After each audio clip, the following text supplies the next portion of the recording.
Hi friends, good morning. இன்றைக்கி நம்ம என்ன பார்க்க போகிறோம் அப்படின்னு பார்த்தீங்கன்னாக்கா, நான் சத்து மாவில் ஒரு உருண்டை பண்ண போகிறேன், ஸ்வீட் உருண்டை.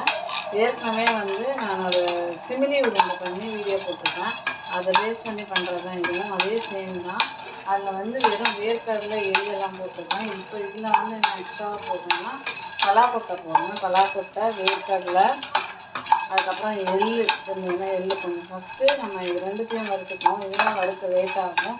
அதுக்கப்புறம் நான் இங்கே சத்து மாவை மிக்ஸ் பண்ணி பிசைஞ்சு வச்சுருக்கேன். இதை அடை மாதிரி தட்டி ஆற விட்டு மிக்சியில் குறைன்னு அரைச்சி எடுத்துக்கிட்டு, அதுக்கப்புறம் நம்ம இந்த வறுக்கிற இந்த வேர்க்கடலை, பலாக்கொட்டை, எள்ளெல்லாம் போட்டு அரைச்சி எடுத்துக்கிட்டு, வெல்லம் போட்டு அரைச்சி எடுத்து எல்லாத்தையும் மிக்ஸ் பண்ணி உருண்டை பிடிச்சோம்னா நமக்கு சத்து மாவு உருண்டை, ஹெல்த்தியான உருண்டை ரெடி ஆகிடும். இப்போ நான் இதை நல்லா வறுத்துக்கிட்டுருக்கேன்.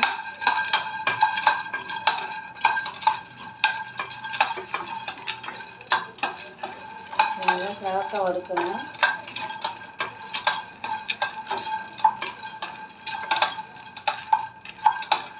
அதில் கலர் மாறி ஓரளவுக்கு அந்த தூளெல்லாம் பிரிஞ்சு விடும் இல்லைங்களா, அந்த ஸ்டேஜ் வரைக்கும் நம்ம என்ன பண்ணணும்னாக்கா இது நல்லா வறுத்துக்கணும்.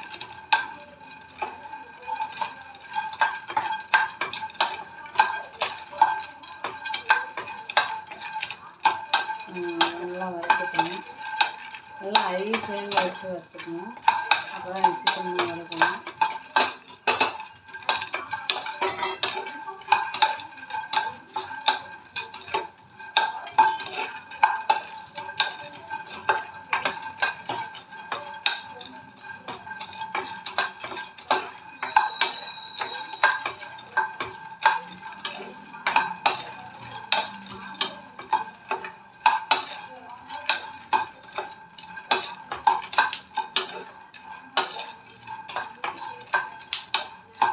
வெடிக்கிற சவுண்டு கேட்டுருக்காங்க. அந்த மாதிரி நல்லா புரிகிற வரைக்கும் நம்ம வறுத்துட்டே இருக்கணும். ஆனால் சரியாக வறுக்கணும்னா டேஸ்ட் கொடுக்காது. நம்ம எவ்வளோ நல்லா வறுக்கணுமோ அந்த அளவுக்கு டேஸ்ட் கொடுக்கும். இதில் நான் புதுசாக போட்டிருக்க ஐட்டம் என்னன்னு பார்த்தீங்கன்னாக்கா பலாக்கொட்டை. நீங்கள் வெறுமனே பலாக்கொட்டையை மட்டும் நிறைய இருந்துச்சுன்னு வச்சுக்கோங்க.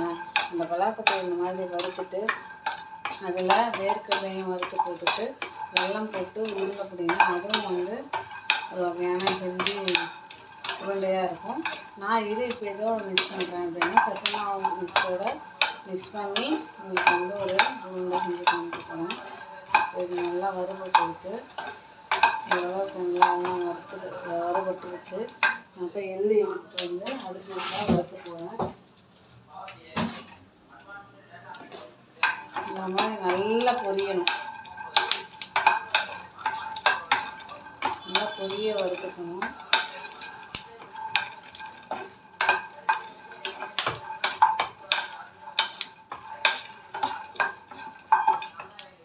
நல்லா பொரிய வறுத்துட்டு அதுக்கப்புறம் ஆற விட்டு தோலை எடுத்துட்டு, இல்லை தோலோட போட்டாலும் நல்லா தான் இருக்கும்.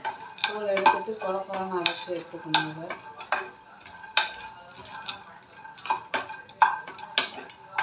இப்போ இதெல்லாம் ஓரளவுக்கு நல்லாவே வறுபட்டுருச்சு. இது போட்டுக்கலாம்.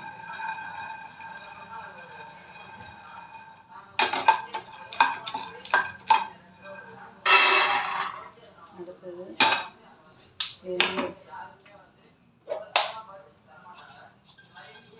ஒயிட் எள்ளு எண்ணெய் போட்டுக்கலாம்.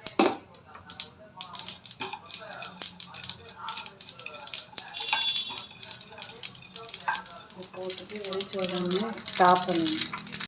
இப்போ என்ன பண்ண போகிறோம் அப்படின்னு பார்த்தீங்கன்னா, அந்த கேழ்வரகு மாவில் அடை தட்டுவோம் இல்லையா, அதே சேம் இந்த சத்து மாவையும் அடை தட்டி எடுத்துக்கலாம். இந்த அடையை தட்டும்போது நம்ம நெய் விட்டோம் அடை தட்டிக்கலாம். இதில் திணை, சாமை, வரகு நம்ம வேணும்னா அதெல்லாம் தான் கொஞ்சம் தான் போட்டிருக்கேன். நான் இதில் என்னென்ன மெயினாக இருக்குன்றது மாமியார் கொடுத்ததால எனக்கு அந்தளவுக்கு தெரியல. சத்து மாவு சொன்னாங்க. ஸோ இதை வரகு, திணை, சாமை, அதுக்கப்புறம் கருப்பு கவுனி அரிசி, கேழ்வரகு, எள்ளு, கொள்ளு அதெல்லாம் போட்டு கூட நம்ம அரைச்சிக்கலாம். சத்து மாவுக்கு, மல்டிகிரைனுக்கு.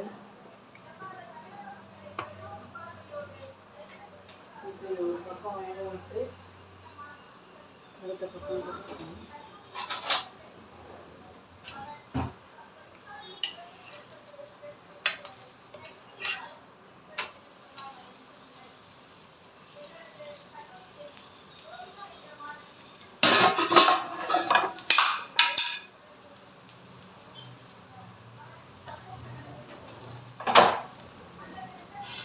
ரெண்டு பக்கமும் நல்லா வேகிற அளவுக்கு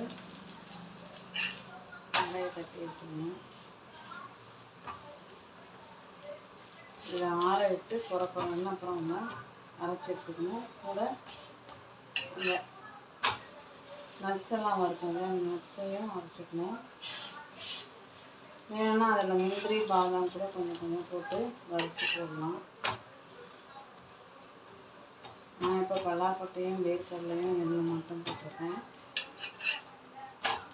சத்து மாவு அரைக்கும் போதும் நம்ம வந்து மில்லட்ஸ் மட்டும் போடாமல் அது கூடவே நம்ம ட்ரை ஃப்ரூட்ஸும் போடலாம்.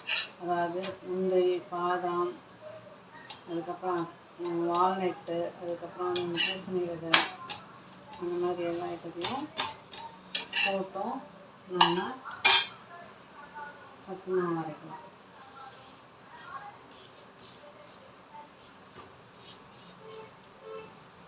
அடுத்தது பேசிக்கணும்.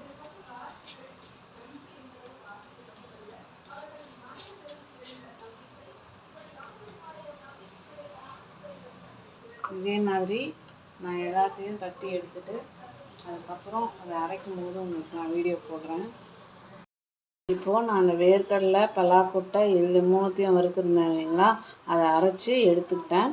அடுத்து இப்போது அடையையும் தட்டி எடுத்துட்டு அதுக்கப்புறம் அதை ஆற விட்டு இதே மாதிரியே குறைன்னு அரைச்சி எடுத்துக்க போகிறேன். ரெண்டுத்தையும் ஒன்றா மிக்ஸ் பண்ணி கூட வெல்லம், நாட்டு சக்கரை போட்டு உருண்டை பிடிச்சோன்னா நம்மளுடைய சத்து மாவு உருண்டை ரெடி ஆகிடும். அடுத்து வெல்லத்தையும் நல்லா பொடி பண்ணி எடுத்துக்கிட்டேன். இதையும் ஒரு பவுலில் சேர்த்துக்கணும். ஆல்ரெடி நட்ஸை வறுத்த அந்த இதோடய இதையும் போட்டுக்கணும். நட்ஸை பொடி பண்ணுறதுக்கு அதையே போட்டுட்டு ரெடி பண்ணி வச்சுக்கணும். அடுத்து நம்ம ரொட்டி ரெடி ஆகிடுச்சு. இந்த ரொட்டியை வந்து பிச்சு எடுத்துகிட்டு குறைன்னு அரைச்சி இதோட மிக்ஸ் பண்ண போகிறேன். கடலை அடை பண்ணதையும் எடுத்துட்டோம். இப்போ எல்லாத்தையும் அரைச்சி எடுத்துகிட்டு வந்தாச்சு. எல்லாமே நம்ம மிக்ஸ் பண்ண போகணும்.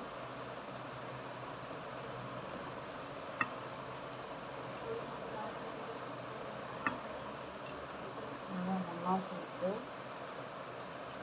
நட்ஸு, மாவு, வெல்லம் இதெல்லாம் சேர்த்து நல்லா மிக்ஸ் பண்ணணும்.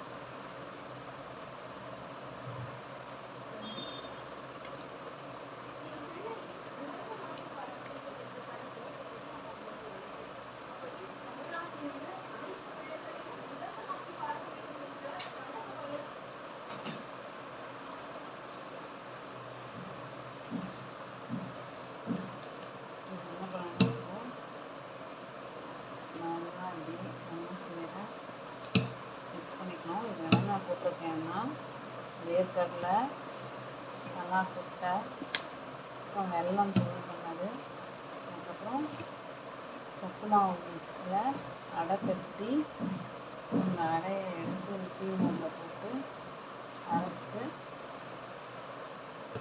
இந்த நட்ஸு, வெல்லம், சத்து மாவு அடை இது எல்லாத்தையும் மிக்ஸ் பண்ணணும். ஸோ நமக்கு வந்து ஹெல்தியான ஒரு உருண்டை கிடைக்கும்.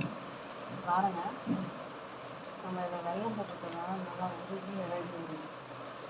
நீங்கள் வெளியே தான் வச்சு சாப்பிட்லாம், ஃப்ரிட்ஜில் வச்சு சாப்பிடலாம்.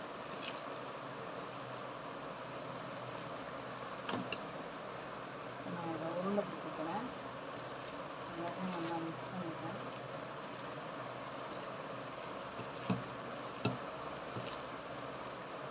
என்ன சைஸில் வாங்கினீங்க அந்த சைஸ்க்கு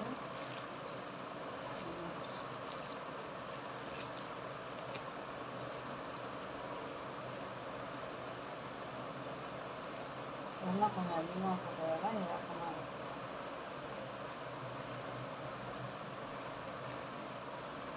இதை நம்ம ஃப்ரீசரில் வச்சோம்னாலே நார்மல் ஃப்ரிட்ஜில் வச்சோம்னாலே நமக்கு வெயிட் ஆகும்.